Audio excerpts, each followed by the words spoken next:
विद्यार्थियों, एक बार फिर आज के वीडियो लेक्चर में आपका स्वागत है। कक्षा 10वीं सब्जेक्टिव पेपर जो सैंपल पेपर बोर्ड द्वारा जारी किया गया है उसका हम सब्जेक्टिव भाग करने जा रहे हैं। इसके अंदर किस तरह के क्वेश्चन रहेंगे, तो 3 यहाँ पर सेक्शन रहेंगे। सेक्शन 1 जो सेक्शन ए होगा इसके अंदर 5 क्वेश्चन रहेंगे और 2 मार्क्स का एक, तो टोटल 10 मार्क्स। और सेक्शन जो बी रहेगा उसके अंदर 5 क्वेश्चन रहेंगे, 3 मार्क्स का एक, 15 मार्क्स। इसी प्रकार एक सेक्शन सी रहेगा,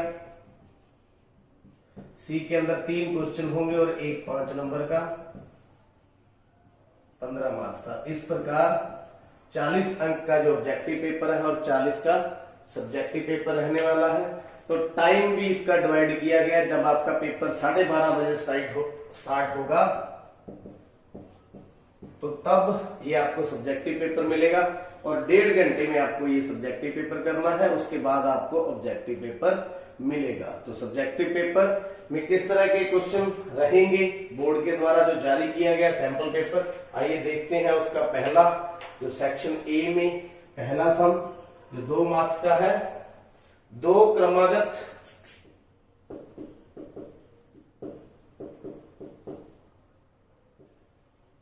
धनात्मक पूर्णांक ज्ञात कीजिए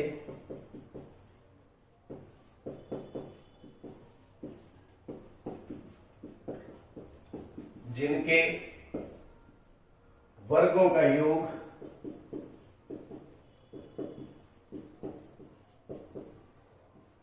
365।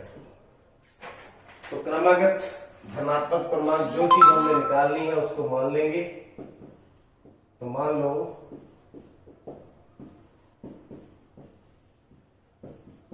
धनात्मक क्रमागत पूर्णांक कौन कौन से, एक x ले लो और x+1। क्रमागत का मतलब जैसे 2 है तो उसका नेक्स्ट 3, या अगर पहला 3 है तो अगला 4, तो उससे एक आगे वाला x और x+1। तो प्रश्न के अनुसार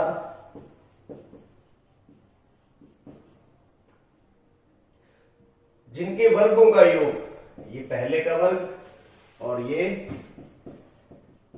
दूसरे का वर्ग किसके बराबर है, 365 के। तो धीरे धीरे इसको सॉल्व करेंगे। x और x+1 की वैल्यू हम निकालेंगे। x², यहां फॉर्मूला लगेगा a² + b² + 2ab बराबर में 365। तो x² + x², 2x², ये कितना हो गया, प्लस का 2x+1, 365 को इस साइड दें बराबर में 0, 2x² + 2x - 364 बराबर में 0। ये द्विघात समीकरण बन गई है। इसको सॉल्व करेंगे। पहले हम 2 से डिवाइड कर दें, आसान हो जाएगा। ये कट गया, ये कट गया, 182। अब इसको किसी भी मेथड से आप सॉल्व कर सकते हैं। तो गुणनखंड मेथड लगाएंगे, इसके 2 टुकड़े करेंगे, इनका योग तो कितना हो x और गुणनफल उनका कितना हो गुना -182 x², यानी इन दोनों का प्रोडक्ट पहले और तीसरे का। तो 14 और 13 इसके गुणनखंड रहने वाले हैं। +14x - 13x - 182 बराबर में 0, x + 14 - 13, x + 14 बराबर में 0। तो यहां से x की वैल्यू कैसे निकलेगी, x + 14 कॉमन ले लिया तो x - 13 बराबर में 0। तो यहां x की वैल्यू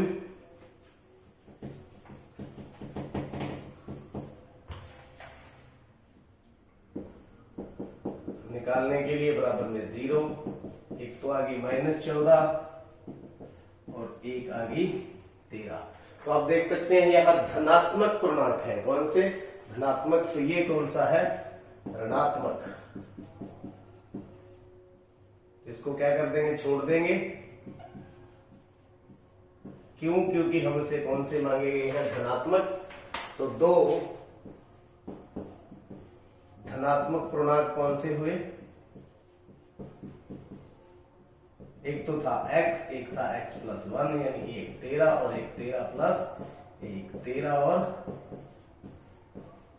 14 उत्तर। तो ये इस प्रकार पहला सम और दूसरा सम। अब देखिए, यदि बिंदु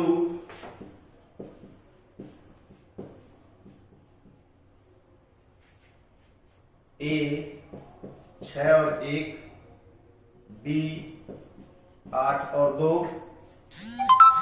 C 9 और 4 और जो D है P और 3 एक समांतर चतुर्भुज, एक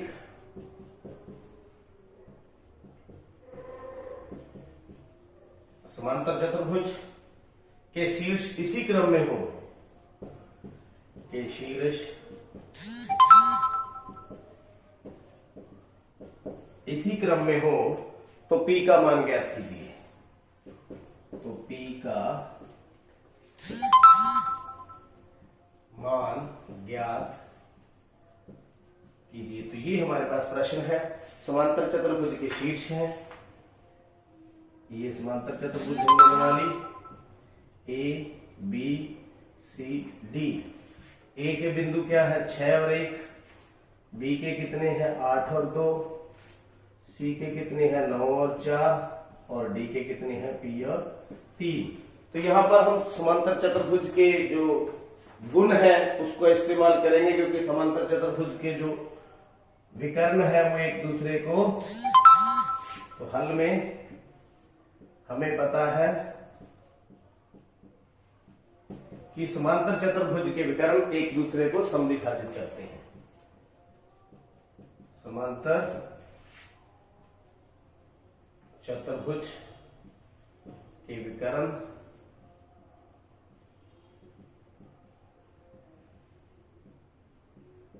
एक दूसरे को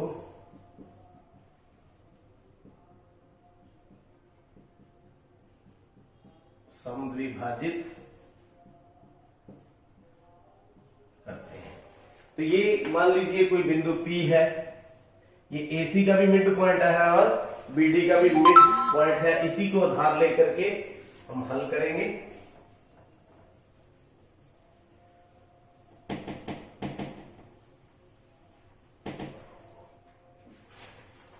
तो P AC का मध्य बिंदु है। तो P के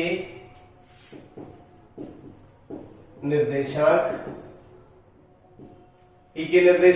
यानी x रहेगा x1 प्लस x2 बटा में 2।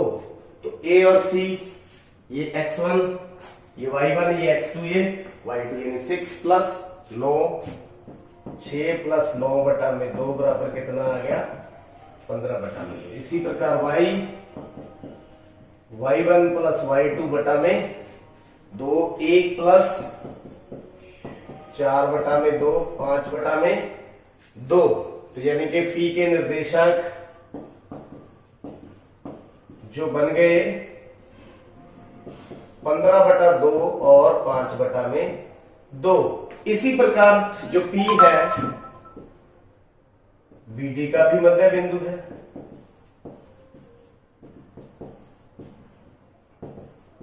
तो यहां से P के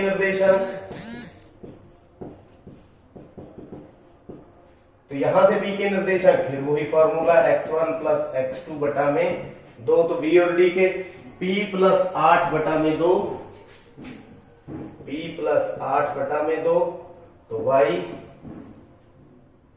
y1 प्लस y2 बटा में 2, मतलब 3 प्लस 2 बटा में 2, 3 प्लस 2 बटा में 2, तो यानी कि 5 बटा में 2। तो यहां पर P के निर्देशांक हो गए P प्लस 8 बटा में 2 और 5 बटा में 2। तो ये दोनों P के निर्देशांक हैं। इसका मतलब क्या है? दोनों सेम होने चाहिए। ये देखिए, ये 5 बटा 2 है तो ये 5 बटा 2 है। तो ये भी सेम होने चाहिए। यदि हम इनको कंपेयर करेंगे तो यहां से P की वैल्यू हमारे पास आ जाएगी। ये देखिए 1 तथा 2 से जो 15/2 है वो किसके बराबर आ गया? P plus 8/2। तो इसको सॉल्व कर लेंगे, 2 से तो कैंसल, तो P प्लस 8/15, तो P बराबर 15 माइनस 8, तो P का मान कितना आ गया? 7। तो यही हमें निकालना था। तो ये था क्वेश्चन नंबर 2। अब चलते हैं क्वेश्चन नंबर 3 पर। मान ज्ञात करना है हमें।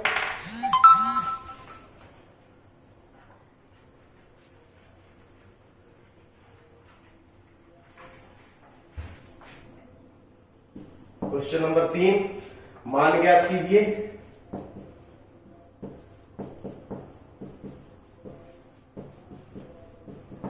किसका?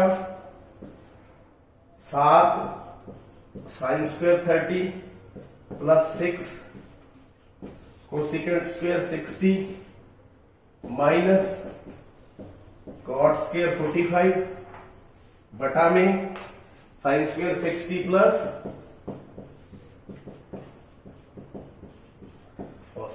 तो यहां पर हम वैल्यू पुट करेंगे। साइन 30 की वैल्यू पुट करेंगे। साइन 30 कितना होता है? 1/2 6 कोसेकेंट 60 होता है 2 बटा में वर्गमूल 3 का स्क्वायर, और कॉट 45 कितना होता है? 1 का स्क्वायर। तो नीचे आप देखिए, चाहे तो आप वैल्यूज पुट कर दें या इस फॉर्मूले का भी यूज कर सकते हैं। Sine square theta plus cos square theta बराबर में 1। तो यहां थीटा की जगह 60 है, नो मैटर, किसी भी तरह की दिक्कत नहीं है, तो थीटा कुछ भी हो सकता है। तो sine square theta plus cos square theta किसके बराबर होता है? 1 के। तो मैं डायरेक्ट यहां पर 1 फिल कर देता हूं। तो देखिए 7/4 हो गया ये, प्लस 6 गुना में 4/3 हो गया ये, माइनस 1 हो गया। ऐसे इसको सॉल्व करते जाएंगे। 7/4 प्लस 24/3 माइनस 1/1। तो एलसीएम ले लें। एलसीएम कितना आ गया? 12। तो 7 दिया 21, 24 चौका 96 माइनस 12। तो कितना बन गया? 6 और 1 7, 9 और 2 11 माइनस 12 बटा में 12। तो 107 में से 12 गए, 105 बटा में 12। तो ये रहा उत्तर। उम्मीद है ये भी आप समझ चुके हैं। तो क्वेश्चन नंबर 4 की तरफ बढ़ते हैं।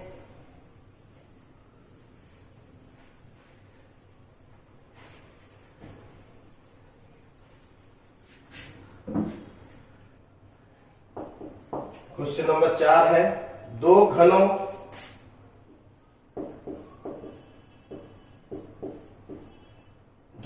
जिनमें से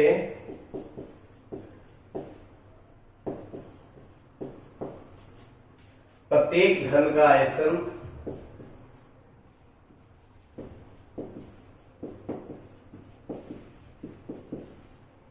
प्रत्येक घन का आयतन 64 सेंटीमीटर क्यूब है के संलग्न फलकों को मिलाकर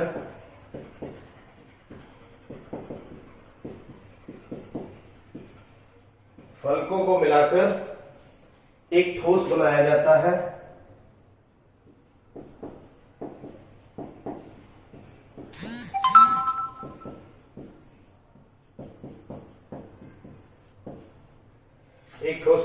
है। इससे प्राप्त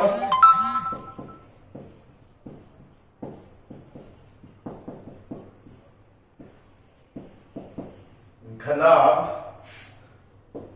का पृष्ठीय क्षेत्रफल ज्ञात करो। तो इस तरह का क्वेश्चन किस तरह से सॉल्व होगा? हमारे पास कितने हैं? दो घनों को, कितने? दो घनों को। तो एक घन हमारा ये हो गया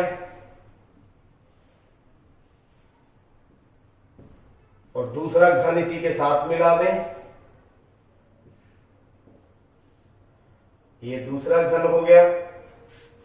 तो प्रत्येक घन का आयतन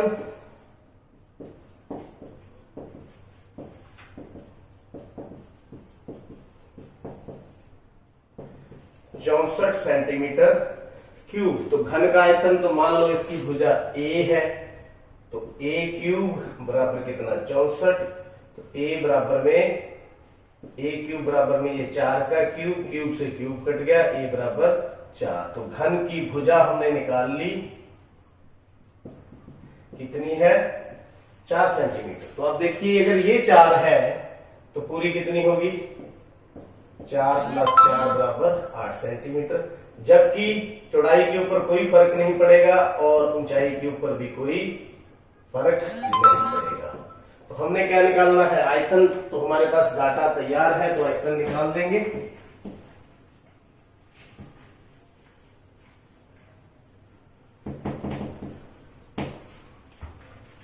तो देखिए जो घनाभ का लंबाई कितना हो गया 4 + 4 बराबर 8 सेंटीमीटर। ऊंचाई कितना हो गया उतना ही 4 सेंटीमीटर, और चौड़ाई और ऊंचाई दोनों सेम रहेंगी। क्षेत्रफल पृष्ठीय क्षेत्रफल क्या फार्मूला होता है 2LB + BH + HL। तो 2LB 8 × 4 plus BH 4 × 4 plus HL 4 × 8। तो 2 8 चौका 32 प्लस 16 प्लस 32। तो 2 गुना में 32 32 64, 64 और 16 80। तो 80 × 2 160 सेंटीमीटर स्क्वायर उत्तर। तो ये तो था चौथा सम, और ये चलते हैं पांचवें की तरफ। एक थैले में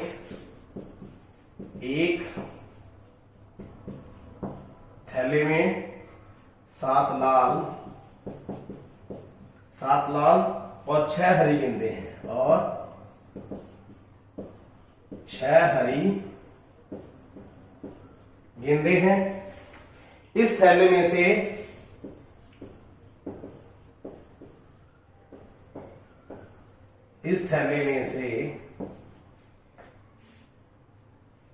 एक गेंद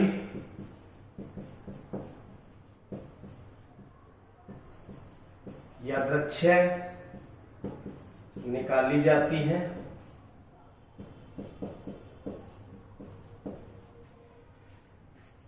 इसकी प्रक्रिया क्या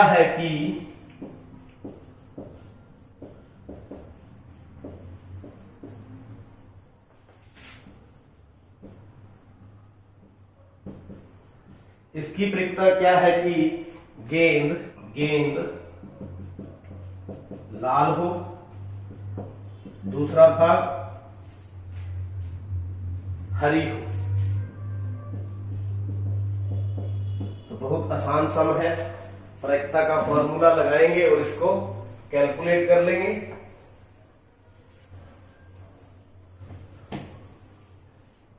क्वेश्चन नंबर 6 का जो पांचवें का हल। तो देखिए कुल गेंदें हमारे पास कितनी है।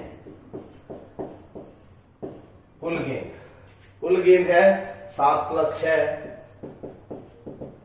13, यानी कि ये कुल परिणाम होंगे। कुल परिणाम कितने 13। तो अनुकूल परिणाम जैसे लाल गेंदें कितनी है, लाल गेंदें इसके अंदर 7, और हरी गेंद कितनी है 6। तो 7 लाल और 6 हरी गेंदें। तो प्रक्रिया का क्या फार्मूला होता है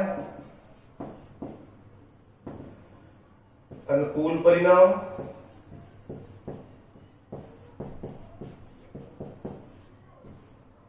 बटा में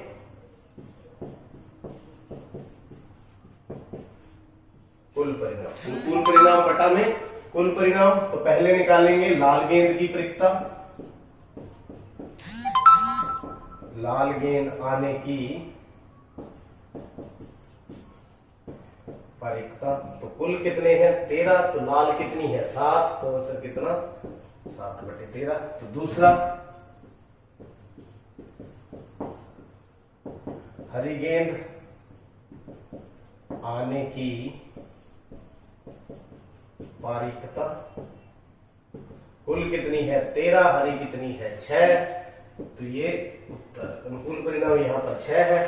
तो उम्मीद है जो इसका खंड ए यानी सेक्शन ए आपने अच्छी तरह से समझ लिया है और देख लिया है और चैनल को भी सब्सक्राइब कर लिया है। आपका बहुत बहुत धन्यवाद।